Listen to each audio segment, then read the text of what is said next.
Saudara tim voli putra Jakarta Steenbeen akan menghadapi laga berat pada pertandingan pertama Final Four Proliga 2024 ini.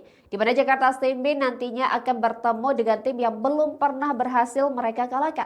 Palembang Bangsum Sobabel akan menjadi ujian berat bagi Rifan Nurmul KDKK dalam mengarungi langkah mereka menuju tangga juara Proliga 2024. Duel Steenbeen versus Bangsum Sobabel akan digelar di Gor Indoor Bung Tomo, Surabaya pada Kamis 4 Juli 2024.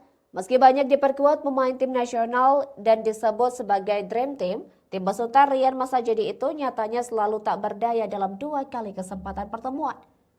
Mereka kalah dalam 2 pertemuan yang terjadi pada putaran pertama dan putaran kedua. Farhan Halim DKK kalah pada pertemuan pertama di seri Semarang yang berakhir lewat pertarungan 5 set penuh dengan skor 2-3. Hasil tidak lebih baik kembali didapat Steenbeen pada putaran kedua saat menghadapi tim bola voli asal Bumi Sriwijaya itu.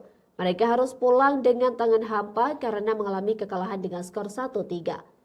Meskipun Steenbeen diperkuat 3 spiker andalan timnas Indonesia mulai dari Rifan Nurmul, Farhan Halim, dan Doni Haryono, namun Bangsum Sobabel memiliki obatnya untuk menghentikan tekanan dari serangan Jakarta Steenbeen.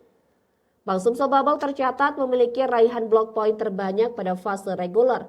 Mereka total mencatatkan 91 poin dari 12 pertandingan yang dihasilkan melalui blok poin. Selain itu, Bangsum Sobabel menjelma sebagai tim kuda hitam pada musim ini. Padahal tahun lalu mereka hanya finish di posisi ke-6 dengan dipimpin pelatih asal Korea Selatan Lee Song-taek. Adapun musim ini perjalanan Bangsum Sobabel berhasil melaju ke Final Four dengan dinahkodai pelatih asal Indonesia yakni Iwan Dedi. Maka dari itu laga yang tidak mudah bagi Steenbeen yang masih mengusung misi rivals di depan Sigit Ardian DKK. Rifan DKK wajib meraih kemenangan pada laga pertama babak Final Four kali ini.